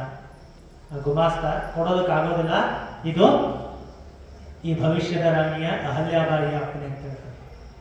ಅವರೇ ಹೇಳೋದು ನಮಗೆ ಕೊಡಬೇಕು ಅಂತೇಳಿ ಬಹಳ ಒತ್ತಾಯ ಮಾಡಿದಾಗ ಆಗೋದಿಲ್ಲ ಅಂತ ಹೇಳ್ತಾರ. ಈ ಜಗಳ ನಡೀತಾ ಇರಬೇಕಾದ್ರೆ ಅಹಲ್ಯಾಬಾಯಿಯ ಆಗಮನ ಆ ಒಂದು ಖಜಾನೆಯ ಹತ್ತಿರಕ್ಕೆ ಆಗದ. ಅವಾಗ ಏನು ನಡೀತಾ ಇದೆ ಅಂತೇಳಿ ಗಮನಿಸ್ತಾಳ. ಅದನ್ನು ಗಮನಿಸಿದಾಗ, ನೀವು ಈಗಾಗಲೇ ಎಷ್ಟು ಸಂಪತ್ತನ್ನು ಬಳಸಬೇಕಾಗಿತ್ತಲ್ಲ ಅದಕ್ಕೆ 10 ಪಟ್ಟು ಹೆಚ್ಚಾಗಿ ಬಳಸಿದ್ದೀರಿ. ಒಂದು ವರ್ಷದ ಸಂಬಳವನ್ನ 2 ತಿಂಗಳಲ್ಲೇ ನೀವು ಬಳಸಿಬಿಟ್ಟಿದ್ದೀರಿ, ನೀವು ಕೊಡೋದಕ್ಕೆ ಆಗೋದಿಲ್ಲ ಅಂತ ಹೇಳಿದಾಗ ಆ ಗಂಗೂಬಾಯಿಯ ತಾತ್ಯ ಕೈಯಲ್ಲಿರ್ತಕ್ಕಂಥ, ಗುಮಾಸ್ತನ ಕೈಯಲ್ಲಿರ್ತಕ್ಕಂಥ ಆ ಪುಸ್ತಕಗಳನ್ನ ಕಿತ್ತು ಅದನ್ನ ಹರಿದು ಮೂಲೆಗೆ ಸಿಕ್ಕಾನೆ. ತಕ್ಷಣ ಒಂದು ಕ್ಷಣನೂ ಯೋಚನೆ ಮಾಡೋದಿಲ್ಲ, ಮುಂದಿನ ಪರಿಸ್ಥಿತಿ ಏನಾಗುತ್ತೆ ಅಂತೇಳಿ ಒಂದು ಕ್ಷಣನೂ ಯೋಚನೆ ಮಾಡದೆ ಅಹಲ್ಯಾಬಾಯಿ ಆ ಕ್ಷಣದಲ್ಲೇ ಒಂದು ನಿರ್ಣಯವನ್ನ ಹೇಳ್ತಾಳೆ. ಅದ್ಭುತವಾಗಿರ್ತಕ್ಕಂಥ ನಿರ್ಣಯ. ಅದಕ್ಕೆ ನಾನು ಪೀಠಿಕೆಯಲ್ಲಿ ಹೇಳಿದೆ, ಹೆಣ್ಣು ಏನು ಒಯ್ದರೆ ನಾರಿ ಆಗ್ತಾಳ, ಮುನಿದರೆ ಮಾರಿ ಆಗ್ತಾಳ. ಹೆಣ್ಣು ಯಾವ ಕ್ಷಣದಲ್ಲಿ ಯಾವ ತರದ ಯಾವ ತರದ ಡಿಸಿಷನ್ ತಗೋತಾಳ ಅಂತ ಹೇಳೋದಕ್ಕಾಗಲ್ಲ. ಅಷ್ಟು ಭವ್ಯವಾಗಿರ್ತಕ್ಕಂಥ ದಿಟ್ಟವಾಗಿರ್ತಕ್ಕಂಥ ಒಂದು ನಿರ್ಣಯವನ್ನ ಅಲ್ಲಿ ಹೇಳ್ತಾಳ. ಗಂಗೂಬಾಯಿ ತಾತ್ಯಾಗಿ ಹೇಳ್ತಾಳ, ನೀನು ಇಲ್ಲ ಇವನು ಈ ಪುಸ್ತಕಗಳನ್ನ ಖಂಡೇರಾಯರು ಏನ್ ಮಾಡಿದ್ದಾರೆ, ಈ ರಾಜ್ಯದ ಸೊತ್ತಾಗಿರ್ತಕ್ಕಂಥ ಪುಸ್ತಕವನ್ನ ಹರಿದು ಹಾಕಿದ್ದಾರೆ. ಮತ್ತೆ ರಾಜ್ಯದ ನುಡಿಗಳಿಗೆ ಯಾವುದೇ ಬೆಲೆಗಳನ್ನ ಕೊಟ್ಟಿಲ್ಲ. ಇವ್ರಿಗೇನ್ ಮಾಡಬೇಕು ಅಂತ ಹೇಳಿದ್ರೆ 20,000 ದಂಡಗಳನ್ನ ಕೊಟ್ಟರೆ ಮಾತ್ರ ಇವರಿಗೆ ರಾಜ್ಯದಲ್ಲಿ ಇರಬೇಕು, ಇಲ್ಲ ಅಂತ ಹೇಳಿದ್ರೆ ರಾಜ್ಯದಿಂದ ಹೊರಗಾಗಬೇಕು ಅಂತ ಹೇಳಿದ್ರು. ಇನ್ನು ಮನೆಗೆ ಹೋದ್ರೆ ಅತ್ತಿ ಏನ್ ಹೇಳ್ಬೋದು, ಅವ್ರ ಮಾವು ಏನ್ ಹೇಳ್ಬೋದು, ಒಂದು ಕ್ಷಣ ಯೋಚನೆ ಮಾಡದೆ ದಿಟ್ಟವಾಗಿರ್ತಕ್ಕಂಥ ನಿರ್ಣಯವನ್ನ ಅವಳ 18-19ನೇ ವಯಸ್ಸಿನಲ್ಲಿ ಆ ನಿರ್ಣಯವನ್ನು ತಗೊಳ್ಳೋದಕ್ಕೆ ಸಿದ್ಧರಾಗಿದ್ದರು. ಅವಳಿಗೆ 18 ವರ್ಷ, ಇವನಿಗೆ 22 ವರ್ಷ ಇತ್ತು. ಆ ಸಂದರ್ಭದಲ್ಲಿ ಅವಳು ಆ ತರದ ನಿರ್ಣಯವನ್ನು ತಗೊಂಡು ಮುಂದಿನ ಪರಿಸ್ಥಿತಿ ಏನಾಗುತ್ತೆ ಅಂತ ಗಮನಿಸಲಿಲ್ಲ. ಪಕ್ಕದಲ್ಲಿರ್ತಕ್ಕಂಥ ಗುಮಾಸ್ತ ಗಂಗೂಬಾ ಅತ್ಯ ಹೇಳೋದಕ್ಕೆ ಹೋಗ್ತಾನ, ಆ ತರ ನಿರ್ಣಯವನ್ನು ಕೊಡಬೇಡಿ, ಸ್ವಲ್ಪ ನೋಡಿ ನಾನು ಹೇಳಿದ ಮೇಲೆ ಇದು ಮಲ್ಲಹಾರ ಅವರ ಅಪ್ಪಣೆ ಆದಂತೆ ಇದನ್ನ ಹೊರಡಿಸಿ ಬಿಡಿ ಅಂತ ಹೇಳ್ತಾನೆ. ಬಹಳಷ್ಟು ಕಷ್ಟದಿಂದ ಅವನಿಗೆ ಹೇಳ್ತಾನ. ಯಾರು ಏನೂ ಮಾತಾಡದೆ ಅದರಿಂದ ಎಲ್ಲರೂ ಸಹಿತ ಜಾಗ ಖಾಲಿ ಮಾಡ್ತಾರ. ಇದನ್ನ ಬಂದು ಇವಳು ಅರಮನೆಗೆ ಬರೋಕ್ಕಿಂತ ಮುಂಚೆನೆ ಈ ಸುದ್ದಿ ಏನಾಗಿತ್ತು ಅಂತ ಹೇಳಿದ್ರೆ ಬೇಗ ಬಂದು ಗೌತಮಾಬಾಯಿ ಕಿವಿಗೆ ಮತ್ತೆ ಹರಕೂಬಾಯಿ ಕಿವಿಗೆ ತಾಕಿತ್ತು. ಅವಾಗ ಏನ್ ಮಾಡೋದು, ಇಷ್ಟರ ಮಟ್ಟಿಗೆ ಬಂದು ತಲುಪಿಟ್ಟಿದೆ. ಗೌತಮಾಬಾಯಿ ಏನ್ ಹೇಳ್ಬೋದು, ಹರಕೂಬಾಯಿ ಏನ್ ಹೇಳ್ಬೋದು, ಮುಂದೆ ಮಲ್ಹಾರ ಅವರು ಏನ್ ಹೇಳ್ಬೋದು ಅಂತೇಳಿ ಬಹಳಷ್ಟು ವಿಚಾರದಲ್ಲಿ ಎಲ್ಲರೂ ಇರಬೇಕಾದ್ರೆ ಗೌತಮಬಾಯಿ ಹೇಳ್ತಾಳ, ನೀನು ಅವನನ್ನು ತಿದ್ದುತ್ತೀಯ ಅಂತ ಅನ್ಕೊಂಡ್ರೆ ಈ ತರ ಪನಿಷ್ಮೆಂಟ್ ಅನ್ನು ಕೊಡೋದ್ರ ಮೂಲಕ ನೀನು ಮತ್ತೆ ಅವನಿಗೆ ಏನಾಗ್ತಾ ಇದೆಯಾ ಅಂತ ಹೇಳಿದ್ರೆ ವೈರಿ ಆಗ್ತಾ ಇದೆಯಲ್ಲ ಅಂತ ಹೇಳ್ತಾನೆ. ನನ್ನ ಮಾವ ಮಲ್ಹಾರ ಅವರು ಯಾವಾಗ ಸುಬೇದಾರ್ ಪತ್ರವನ್ನು ನನ್ನ ಕೈಗೆ ಇಟ್ಟರು, ಇದು ನಿನ್ನ ಸೊತ್ತು, ರಾಜ್ಯದ ಹಿತಕ್ಕಾಗಿ ನೀನು ಇರಬೇಕು ಅಂತೇಳಿ ನನಗೆ ಹೇಳಿದಾರ. ಯಾವತ್ತೂ ಸಹಿತ ಆ ಒಂದು ಖಜಾನೆಯಲ್ಲಿರ್ತಕ್ಕಂಥ ಸಂಪತ್ತು ಸ್ವಂತಕ್ಕೆ ಯಾವತ್ತೂ ಉಪಯೋಗ ಆಗಬಾರ್ದು, ವಿನಾಕಾರಣ ಖರ್ಚಾಗಬಾರ್ದು. ಇದನ್ನ ನಾನು ಯಾವತ್ತೂ ಸಹಿಸೋದಿಲ್ಲ. ನೀವೆಲ್ಲ ಇಷ್ಟು ವರ್ಷ ಅವರಿಗೆ ಸಂಪತ್ತನ್ನು ಕೊಡೋದ್ರ ಮೂಲಕನೇ ಅವನು ದುರ್ವ್ಯಸನಗಳಿಗೆ ದಾಸನಾಗಿದ್ದಾನೆ. ಅದು ಬಿಡಬೇಕು ಅಂತ ಹೇಳಿದ್ರೆ ಎಲ್ಲ ಕಡೆನೂ ನಾವು ಕಟ್ಟಳೆಗಳನ್ನು ಹಾಕಬೇಕು ಅಂತ ಹೇಳಿದ್ವಿ. ಈ ದಿಟ್ಟವಾಗಿರ್ತಕ್ಕಂಥ ಉತ್ತರವನ್ನು ಗಮನಿಸಿರ್ತಕ್ಕಂಥ ಗೌತಮಬಾಯಿ ಅಹಲ್ಯಾಬಾಯಿಗೆ ಭುಜವನ್ನು ತಟ್ಟ, ನೀನು ಯಾವುದೇ ಕೆಲಸವನ್ನು ಮಾಡಿದ್ರೆ ಸಹಿತ ನಾವು ನಿನ್ನೊಟ್ಟಿಗೆ ಇರ್ತೀವಿ ಅಂತ ಹೇಳಿದ್ರು. ಮಗ ಬಂದು ಬಹಳ ಗೌತಮಬಾಯಿ ಹತ್ರ ಕಂಪ್ಲೇಂಟ್ ಮಾಡ್ತಾನೆ, ನೀನು ಸೊಸೆ ಹಿಂಗೆಲ್ಲ ಮಾಡಿದ್ದು, ನನಗ ಜನಗಳ ಮುಂದೆ ಒಂದು ಎಳ್ಳಷ್ಟು ನನಗೆ ಬೆಲೆ ಕೊಡಲಿಲ್ಲ, ಗಂಡ ಅಂತಕ್ಕಂಥ ಬೆಲೆ ಹೊಡಲಿಲ್ಲ, ಹೀಗೆ ಮಾಡಿದಾಗ ನನ್ನ ಪರಿಸ್ಥಿತಿ ಏನು, ನೀವು ಹೇಳೋದಕ್ಕಾಗೋದಿಲ್ಲ ಅಂತ ಹೇಳ್ಬಿಟ್ಟು ತಂದೆ ತಾಯಿ ಕೇಳಿದಾಗ ತಾಯಿ ಹೇಳ್ತಾಳ, ನೀನು ಎಷ್ಟಿದೆಯಲ್ಲ ನಿನಗಿನ ಹೆಚ್ಚು ನಂಬಿಕೆ ಅವಳ ಮೇಲಿದೆ. ಅವರ ಮಾವನ ಆಶ್ರಯದಲ್ಲಿ ಕಲಿತಿರ್ತಕ್ಕಂಥ ವಿದ್ಯೆಗಳನ್ನ ಅವಳು ನಡೆಸ್ಕೊಂಡು ಹೋಗ್ತಾ ಇದ್ದಾಳೆ. ನೀನು ನಿನ್ನ ಅಪ್ಪನ ಜೊತೆಗೆ ಏನೂ ಕಲೀಲಿಲ್ಲ ಅಂತ ಹೇಳಿ ಅವನಿಗೆ ಬೇಕು. ಇದಾದ ನಂತರ ಸ್ವಲ್ಪ ದಿನಗಳ ಕಾಲ ಗಂಡ ಹೆಂಡತಿಯರಲ್ಲಿ ಮಾತುಗಳೇ ಇರಲಿಲ್ಲ.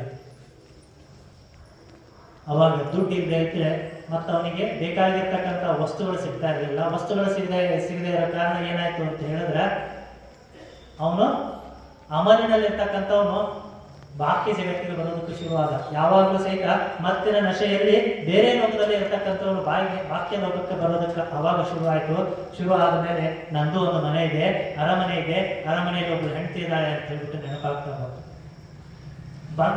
ಬರಬೇಕಾದ್ರೆ ಒಂದು ಯೋಚನೆಯನ್ನು ಇಟ್ಕೊಂಡು ಬಂದ.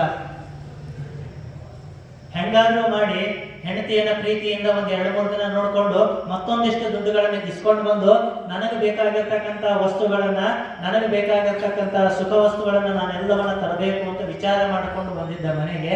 ಅವಾಗ ಬಂದ ತಕ್ಷಣ ಅವನಿಗೆ ಕುಂದಿರಿಸ್ಕೊಂಡು ಅವನಿಗೆ ಊಟ ಬಡಿಸಿ ಒಂದಿಷ್ಟು ಕಥೆಗಳನ್ನು ಹೇಳೋದಕ್ಕೂ ಶುರು ಮಾಡಿದ್ರು. ಹೇಗೆ ನಾರಾಯಣ ಪಂಡಿತ ಅಂತಕ್ಕಂಥವನು ಹಿತೋಪದೇಶ ಅಂತಕ್ಕಂಥದ್ದನ್ನು ಬರೀತಾನೆ. ಅದೇ ತರನಾಗಿ ವಿಷ್ಣು ಶರ್ಮಾ ಪಂಚತಂತ್ರ ಅಂತಕ್ಕಂಥ ಗ್ರಂಥವನ್ನು ಬರೀತಾನೆ. ಒಬ್ಬ ರಾಜನಿಗೆ 4 ಜನ ಮಕ್ಕಳಿದ್ರು. ಆ 4 ಜನ ಮೂರ್ಖ ಶಿಖಾಮಣಿಗಳಾಗಿದ್ರು. ಯಾವತ್ತೂ ಸಹಿತ ಸುಖದ ಆಸೆಗಳಂತ ಓಡ್ತಾ ಇದ್ರು. ರಾಜ್ಯವನ್ನು ನಾನು ಈ ತರ ಚೆನ್ನಾಗಿ ನೋಡ್ಕೊಳ್ಬೇಕು ಅಂತಕ್ಕಂಥ ಭಾವನೆ ಆ ರಾಜನ 4 ಮಕ್ಕಳಲ್ಲಿ ಇರಲಿಲ್ಲ. ಅವಾಗ ರಾಜನಿಗೆ ಬಹಳ ಆಶ್ಚರ್ಯ ಆಯ್ತು. ನನಗೆ ಜನ ಒಬ್ಬರಲ್ಲ ಇದ್ದಲ್ಲ, 4 ಜನ ಮಕ್ಕಳದಾರ. ಒಬ್ಬರಿಗೆಲ್ಲ ನಾನು ರಾಜ್ಯ ನೋಡ್ಕೋಬೇಕು ಅಂತಕ್ಕಂಥ ಭಾವನೆನೇ ಇಲ್ಲಲ್ಲ. ಬರೀ ದುಡ್ಡಿತ್ತ ತಿನ್ನಬೇಕು, ಉಣ್ಬೇಕು, ಆರಾಮಾಗಿ ಓಡಾಡಬೇಕು, ನಿಮಗೆ ಅದರ ಯಾರು ಶಾಣ್ಯರಾಗಿಲ್ಲಲ್ಲ ಅಂತ ಹೇಳ್ಬಿಟ್ಟು ಬಹಳ ಚಿಂತೆ ಆಗ್ತಿತ್ತು. ಅವನೊಂದು ದಿನ ಡಂಗರ ಹೊಡಿಸಿದ, ಯಾರು ನನ್ನ ಮೂರ್ಖ ಮಕ್ಕಳನ್ನ ಯಾರು ಬುದ್ಧಿವಂತರನ್ನಾಗಿ ಮಾಡ್ತೀರಿ, ಪಂಡಿತರನ್ನಾಗಿ ಮಾಡ್ತೀರಿ, ಅವರಿಗೆ ಏನು ಕೇಳೋದು ಕೊಡ್ತೀನಿ ಅಂತ ಡಂಗೂರ ಹೊಡಿಸಿದ. ಇದನ್ನೇ ಕೇಳಿರ್ತಕ್ಕಂಥ ಒಬ್ಬ ಪಂಡಿತ ಬಂದುಬಿಟ್ಟು ಬಹಳಷ್ಟು ಜನ ಬಂದು ನೋಡ್ಕೊಂಡು ಹೋದ್ರು, ಇವ್ರನ್ನ ತಿದ್ದೋದಕ್ಕೆ ಆಗೋದಿಲ್ಲ ಅಂತ ಹೇಳಿ ಹೋದ್ರು. ಆಮೇಲೆ ಆ ವಿಷ್ಣು ಶರ್ಮಾ ಅಂತಕ್ಕಂಥವ್ರು ಬಂದು ನೋಡ್ತಾನ, ಇವ್ರನ್ನ ನಾನು ತಿಂತೀನಿ ಅಂತ ಹೇಳೋದು. ಎಷ್ಟು ದಿನಗಳ ಗಟ್ಟಲೆ ಕಾಲಾವಕಾಶಗಳಲ್ಲ, ನಾನು ಒಟ್ಟಿನಲ್ಲಿ ಇವ್ರನ್ನ ತಿದ್ದುತ್ತೀನಿ, ಇವ್ರನ್ನ ತಿದ್ದವರು ನಾನು ಇಲ್ಲಿ ಅರಮನೆಯನ್ನು ಬಿಟ್ಟು ಹೋಗೋದಿಲ್ಲ ಅಂತ ಹೇಳಿದ. ಆಯ್ತು ಅಂತ ಹೇಳ್ಬಿಟ್ಟು ಅವನೇನೂ ಮಾಡಲಿಲ್ಲ. ಕಾಗಿ ಕುಗ್ಗಿ ಕತೆ ಕೇಳ್ತಾರೆ, ಈ ಥರದ ಕತೆ ಹೇಳ್ಕೊಂತ ಹೋದ ಅಂತ ಹೇಳಿದ್ರೆ ಸಣ್ಣ ಪುಟ್ಟ ಕಥೆಗಳನ್ನು ಹೇಳ್ಕೊತ ಹೋದ. ಅದೇ ಪಂಚತಂತ್ರ, 5 ತಂತ್ರಗಳನ್ನು ಬಳಸಿದ. ಮಿತ್ರ ಲಾಭ, ಮಿತ್ರ ಲಬ್ಧೆ, ಲಬ್ಧ ಪ್ರಣಾಶ ಅಂತ ಹೇಳ್ಬಿಟ್ಟು ಒಂದು 5 ತಂತ್ರಗಳನ್ನು ಬಳಸ್ತಾನ. 5 ತಂತ್ರಗಳಲ್ಲಿ ಹೇಳ್ತಾ ಹೋಗ್ತಾನೆ. ಬರೀ ಯಾವ ಪ್ರಾಣಿಗಳಿಗೆ ಯಾವ ಗುಣ ಉತ್ಕೃಷ್ಟವಾಗಿರುತ್ತೆ, ಯಾವ ತರದ ಪ್ರಾಣಿಗಳ ಗುಣಗಳನ್ನ ಯಾವ ರೀತಿಯಲ್ಲಿ, ಯಾವ ಸ್ಥಳದಲ್ಲಿ, ಯಾವ ಒಂದು ವಿಷಯದಲ್ಲಿ ನಾವು ನಂಬಬಹುದು ಅಂತಕ್ಕಂಥದ್ದು. ಬರೀ ಪ್ರಾಣಿಗಳ ಕಥೆಗಳನ್ನು ಹೇಳೋದ್ರ ಮೂಲಕ ಅಂತಲೇ ಅವ್ರನ್ನ ಪಂಡಿತರನ್ನಾಗಿ ಮಾಡದ ಅಂತ ಹೇಳ್ಬಿಟ್ಟು ಪಂಚತಂತ್ರದ ಕೊನೆಯಲ್ಲಿ ಬರ್ತದೆ. ಹಾಗೆ ಇಲ್ಲಿಯೂ ಸಹಿತ ಅಹಲ್ಯಾಬಾಯಿ ತನ್ನ ಗಂಡನನ್ನು ಕೂರಿಸ್ಕೊಂಡು, ನಿನ್ನ ತಂದೆಯಾಗಿರ್ತಕ್ಕಂಥ ಮಲ್ಹಾರ್ ರಾವ್ ಅಂದರೆ ನನ್ನ ಮಾವನಾಗಿರ್ತಕ್ಕಂಥ ಮಲ್ಹಾರ್ ರಾವ್ ಎಷ್ಟೋ ಯುದ್ಧಗಳನ್ನು ಮಾಡಿದ್ದಾರೆ. ಎಷ್ಟೋ ಸೈನ್ಯವನ್ನ ಅವರ ಹೆಸರು ಕೇಳಿದ್ರೆ ಸಾಕು ಯಾರೂ ಸಹಿತ ಅವರ ಹತ್ರಕ್ಕೆ ಬರೋದಿಲ್ಲ. ಮಲ್ಹಾರ್ ರಾವ್ ಮುಂದಾಳತ್ವದಲ್ಲಿ ಒಂದು ಸೈನ್ಯ ಬರ್ತಾ ಇದೆ ಅಂತ ಹೇಳಿದ್ರೆ ನಾವು ಶರಣಾಗತಿ ಆಗೋದು, ಒಪ್ಪಂದಕ್ಕೆ ಒಳಗಾಗೋದು, ಅಥವಾ ನಾವು ಎಲ್ಲವನ್ನ ಸಮರ್ಪಿಸಿ ನಾವು ಈ ದೇಶವನ್ನ ಬಿಟ್ಟು ಹೋಗೋದು ಅಂತ ವಿಚಾರ ಮಾಡ್ತಾ ಇರ್ತಾರೆ. ಅಂತವರ ಮಗನಾಗಿರ್ತಕ್ಕಂಥ ನೀನು ಈ ತರ ಬೇರೆ ಬೇರೆ ದುರ್ವ್ಯಸನಗಳಿಗೆ ದಾಸನಾಗಿಬಿಟ್ರೆ ಹೇಗಪ್ಪ ಅಂತ ಹೇಳ್ಬಿಟ್ಟು ತನ್ನ ಗಂಡನಿಗೆ ಹೇಳ್ತಾ ಇದ್ದೆ. 1 ದಿನ ಆಯ್ತು, 2 ದಿನ ಆಯ್ತು. ಇವನಿಗೆ ತಾನು ಬಂದಿರೋದು ಏನಕ್ಕೆ ಒಂದಿಷ್ಟು ಸಂಪತ್ತು ಸಿಗ್ತದ, ಅವಳ ಹತ್ರ ನಾವು ಪ್ರೀತಿಯಿಂದ ಹೋದ್ವಿ ಅಂತ ಹೇಳಿದ್ರೆ ಅವಾಗ ನಮ್ಮ ಅಮ್ಮನೂ ನನ್ನನ್ನು ಮೆಚ್ಕೋತಾಳ, ವಾಪಸ್ ಬಂದಿದ್ದ ನನ್ನ ಮಗ ಅಂತ ಮೆಚ್ಕೋತಾಳ. ಅವಾಗ ಮತ್ತಷ್ಟು ಒಂದಿಷ್ಟು ಸಂಪತ್ತು ಸಿಗ್ತದ, ಆ ಸಂಪತ್ತನ್ನ ತೆಗೆದುಕೊಂಡು ಬಂದು ನಾನು ಬೇರೆ ಕಡೆಗೆ ವ್ಯಯ ಮಾಡಬಹುದು ಅಂತೇಳಿ ವಿಚಾರ ಇಟ್ಕೊಂಡು ಬಂದಿರತಕ್ಕಂಥವನ ಮನಸ್ಸು ಪರಿವರ್ತನೆ ಆಗೋದು ಖುಷಿಯಾಗಿ. ಎಲ್ಲಿ ಪರಿವರ್ತನೆ ಶಕ್ತಿ ಎಲ್ಲಿ ಅಡಗಿತ್ತು ಅಂತ ಹೇಳಿದ್ರೆ ಅದು ಅಹಲ್ಯಾಬಾಯಿಯಲ್ಲಿ ಅಡಗಿತ್ತು. ಯಾವ ರೀತಿ ವ್ಯಕ್ತಿಯನ್ನ ಯಾವ ರೀತಿ ಪರಿವರ್ತನೆಗೆ ಒಳ ಮಾಡಬೇಕು, ಅವನಿಗೆ ಪರಿವರ್ತನೆ ಆಗುವಂತೆ ಯಾವ ರೀತಿಯ ಬುದ್ಧಿವಾದಗಳನ್ನ ಹೇಳಬೇಕು ಅಂತ ಹೇಳಿ ಬಹಳಷ್ಟು ಪರಿವರ್ತನೆಗೊಂಡಿರ್ತಕ್ಕಂಥವನು. ಅವನಿಗೂ ಸಹಿತ ಬಾಲ್ಯದಲ್ಲಿ ಮಲ್ಹಾರ್ ರಾವ್ ಯುದ್ಧ ಕಲೆಗಳನ್ನ ಕಲಿಸಿದ್ದ. ಆದ್ರೆ ಯುದ್ಧ ಕಲೆಗಳು ನನ್ನಲ್ಲಿದೆ, ನಾನು ಯುದ್ಧವನ್ನು ಮಾಡಬೇಕು ಅಂತಕ್ಕಂಥ ಸುದಿರಕ್ಕೆ ಅವನಲ್ಲಿ ಬಂದಿರಲಿಲ್ಲ.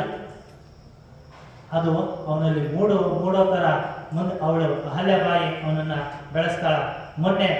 ಮುಂದೆ ಅವನು ಯಾವ ಥರದ ಯುದ್ಧಗಳನ್ನು ತನ್ನ ಮಲ್ಹಾರ್ ರಾವ್ನಂತೆ ಖಂಡೇರಾಯನು ಸಹಿತ ಯಾವ ಥರದ ಯುದ್ಧಗಳನ್ನು ಮಾಡ್ತಾನೆ, ಆ ಯುದ್ಧಗಳಲ್ಲಿ ಯಾವ ಥರದ ಜಯಗಳನ್ನು ತಂದು ಅಹಲ್ಯಾಬಾಯಿ ತಾನು ಪರಿವರ್ತನೆ ಮಾಡಿದ್ದಕ್ಕೂ ಸಾರ್ಥಕ ಅಂತಕ್ಕಂಥ ಭಾವನೆಯನ್ನು ಯಾವಾಗ ಹೊಂದುತ್ತಾಳೆ ಅಂತಕ್ಕಂಥ ಕಥೆಯನ್ನು ನಾಳಿನ ದಿನ ನಾವು ನೋಡೋಣ ಅಂತ ಹೇಳ್ತಾ ನನ್ನ 2 ಮಾತುಗಳನ್ನು ಪರಮ ಪೂಜ್ಯರ ಪಾದಗಳಲ್ಲಿ ಅರ್ಪಿಸ್ತಾ ಇದ್ದೀನಿ. ಶುಭಂಗ.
जयमंगलम जय नमः पार्वती पति शिव हर महादेव जगद्गुरु बृहदेश्वर महाराज की जगद्गुरु बृहदेश्वर महाराज की जगद्गुरु बृहदेश्वर महाराज की जयमंगलम जय नमः पार्वती शिव हर